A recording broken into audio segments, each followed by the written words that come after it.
Israel హౌతీల మధ్య భీకర యుద్ధం కొనసాగుతోంది. యెమెన్ పైన ఇజ్రాయెల్ బాంబుల వర్షం కురిపించారు.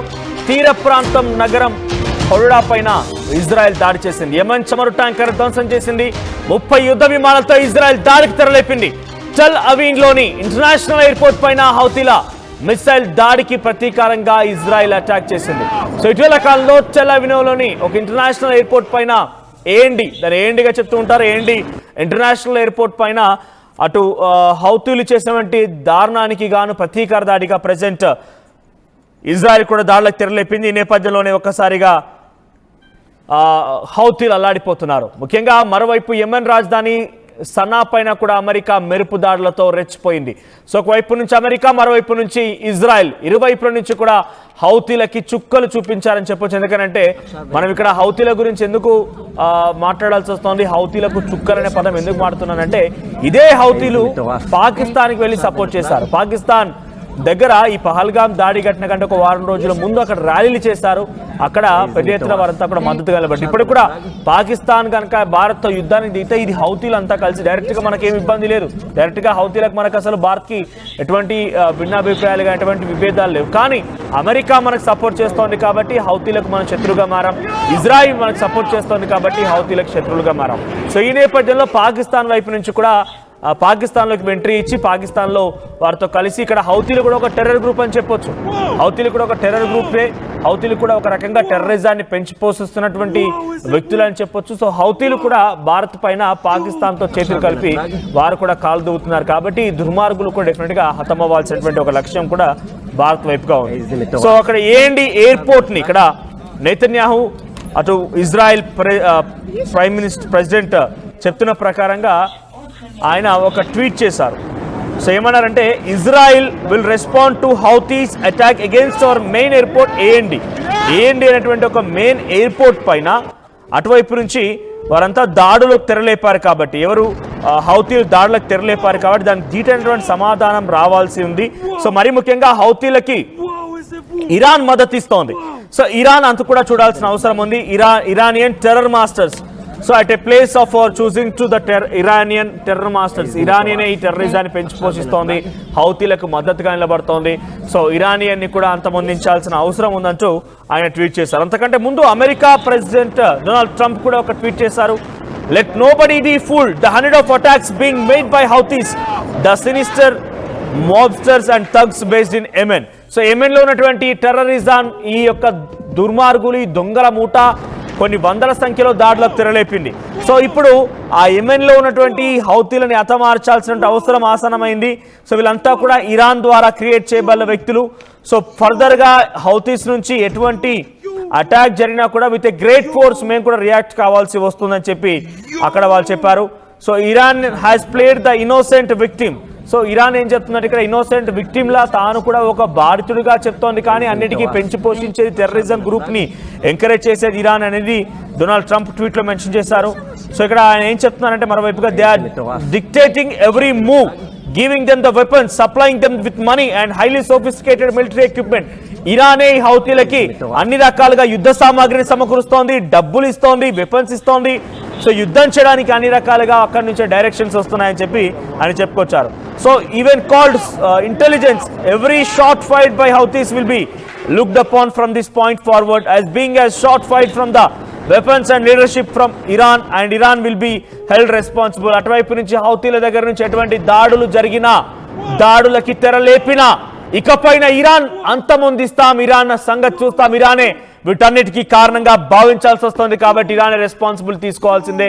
ఇరాన్ విల్ బి రెస్పాన్సిబుల్ అంటూ డొనాల్డ్ ట్రంప్ ట్వీట్ చేశారు. So and suffer the consequences and those consequences will be dire. So మీరు కూడా ఈ యొక్క పరిణామాలను ఎదుర్కోవాల్సిందే, దాని తాలూకా సమాధానాన్ని ఎదుర్కోవాల్సిందే. ఎటువంటి పరిణామాలు మేము చూపించినా, ఎటువంటి విధంగా మా వైపు నుంచి దాడులకు తెరలేపినా కూడా దానికి పక్కాగా ఇరాన్ అనుభవించాల్సిందే అని చెప్పి డొనాల్డ్ ట్రంప్ ట్వీట్ చేశారు. సో ఒక పక్క ఎయిర్పోర్ట్ని, మెయిన్ ఎయిర్పోర్ట్, ఇజ్రాయిల్లో ఉన్నటువంటి ఏఎండి మెయిన్ ఎయిర్పోర్ట్ని ఈ హౌతీస్ దాడులు చేసి అక్కడ దాన్ని హతమార్చారు, దాన్ని పూర్తిగా అంతం చేశారు. కాబట్టి దానికి ప్రతీకార దాడిగా హౌతీల పైన ఎయిర్ జెట్లతో ఒక్కసారిగా ఇజ్రాయెల్ దాడులకు తెరలేపింది. ఎయిర్ క్రాఫ్ట్ జెట్ల నుంచి ఇక్కడ చూడండి బాంబులు పేలుతున్నాయి. ఒకసారి ఆ శబ్దాలను కూడా పీసీఆర్ వినిపించే ప్రయత్నం చేయండి. ఎందుకంటే అక్కడ ఎటువంటి యుద్ధం జరిగింది, ఎటువంటి భీకరమైనటువంటి దాడులు కొనసాగి అనేది మాత్రం మనం చూస్తే అర్థమవుతోంది. సో ఒక్కసారిగా ఎయిర్ క్రాఫ్ట్ జెట్లతోని పెద్ద ఎత్తున ఇజ్రాయెల్ దాడులకు తెరలేపింది. సో ఇజ్రాయెల్ దగ్గర దేశ విదేశాల అత్యున్నతమైనటువంటి ఒక టెక్నాలజీ ఉంది. ఐరన్ డోమ్ లాంటి పరికరాలు ఉన్నాయి, ముసాద్ లాంటి ఇంటెలిజెన్స్ సర్వీసెస్ ఉన్నాయి వాళ్ళకి. సో ఎటువంటి విధంగా అయినా కూడా శత్రువులపై ఏ రకంగా ఢీకొనాలి, శత్రువులను ఏ రకంగా దెబ్బ కొట్టాలి, శత్రువులను ఏ రకంగా హతమార్చాలనేది ఎప్పటికప్పుడు ముసాద్ అనేటువంటి సంస్థ ప్రభుత్వానికి నివేదికలు, సూచనలు, సలహాలు ఇస్తూ ఉంటుంది. దాని ఆధారితంగానే గతంలో అటు గాజాలో, ఇరాన్లో పేజర్లు పేలిపోవడం లాంటి కానివ్వండి దాడులకు తెరలేపడానికి ఇప్పుడు కూడా చూడండి, హౌతీలు ఏండి ఎయిర్పోర్ట్ పైన దాడి చేశారో లేదో వెంటనే తిరుగు దాడి చేసి హౌతీలను హతమార్చిన సుమారుగా 40 మందికి పైగా హౌతీలు మరణించినట్టుగా తెలుస్తోంది. ఇంకా చాలా వరకు మరణాలు సంభవించే అవకాశం ఉంది. హౌతీ యెమెన్ నగరం మొత్తం కూడా ఒక్కసారిగా చిన్న భిన్నం అయిపోయింది. ఒకసారి శబ్దాలను విందాం, ఆ దృశ్యాలను చూద్దాం. אז יש עוד חניון שלישי.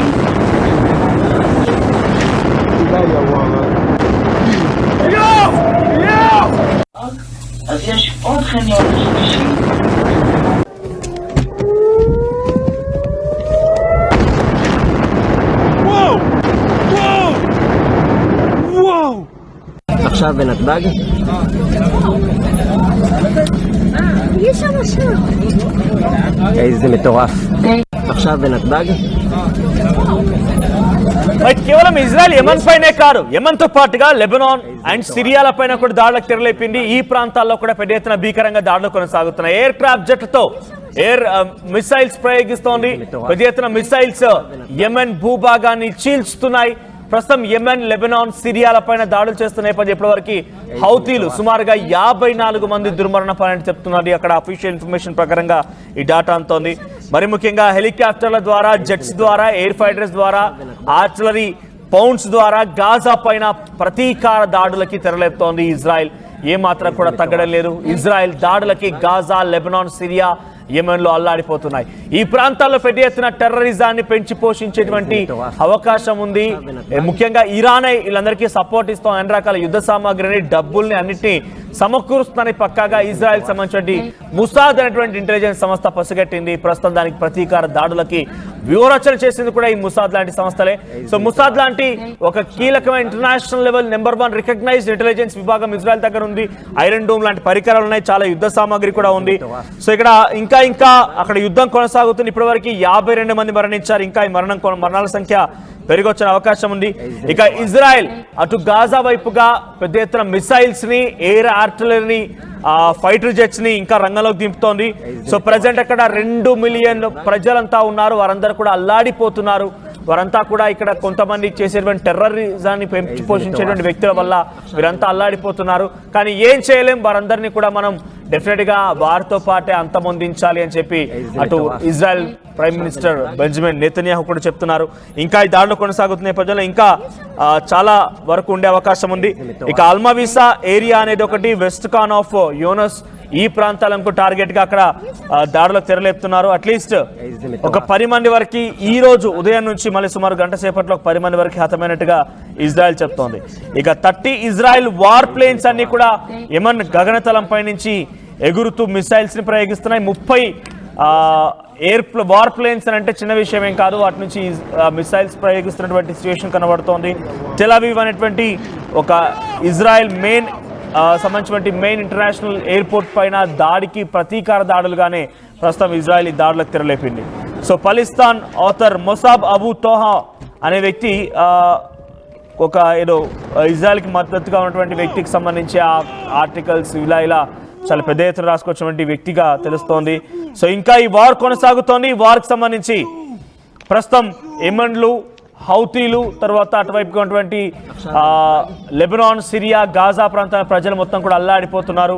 సో ఇజ్రాయెల్ మాత్రం ఏమాత్రం వెనక్కి తగ్గడం లేదు. సామాన్య ప్రజలు కూడా పెద్ద ఎత్తున దీనివల్ల మరణిస్తున్నారని చెప్పి నెతన్యాహు చెప్తూనే, కానీ ఈ టెర్రరిజాన్ని పెంచి పోషిస్తున్న దేశంగా ఉంది కాబట్టి వారు కూడా అంతమొందాల్సిందే, వారు కూడా మరణించాల్సిందని చెప్పి నెతన్యాహు చెప్తున్నారు. ప్రజెంట్ ఇంకా ఈ దాడులు కొనసాగుతున్నాయి. చూద్దాం ఈ దాడులు ఎంతవరకు తెరలేపే అవకాశం ఉంది, ఇంకా ఏ రకంగా ముందుకు వెళ్తారు. ఇరాన్ మద్దతుతో ఇంకా అక్కడ హౌతీలు కానివ్వండి, గాజా, లెబనాన్, సిరియాలు ఏ రకంగా ప్రతీకార దాడిగా ఇజ్రాయెల్ వైపుగా చేయబోతున్నారు చూద్దాం. సో ఎందుకంటే ప్రతీకార దాడులు ఇటువైపు నుంచి జరుగుతున్నాయి. ఇటువైపు నుంచి దాడి చేస్తే అటువైపు నుంచి దాడి కూడా వస్తుంది. ముందుగా హౌతీలు టెల్వివ్ అనేటువంటి ఒక ఇంటర్నేషనల్ ఎయిర్పోర్ట్ని ధ్వంసం చేయడం కారణంగానే ప్రస్తుతం జరిగేటువంటి ఈ ప్రతీకార దాడులు కొనసాగుతున్నట్టుగా నెతన్యాహు చెప్తున్నారు. చూద్దాం ఈ ఎన్ని రోజుల వరకు కొనసాగుతాయి, ఎలా ఉంటుందని.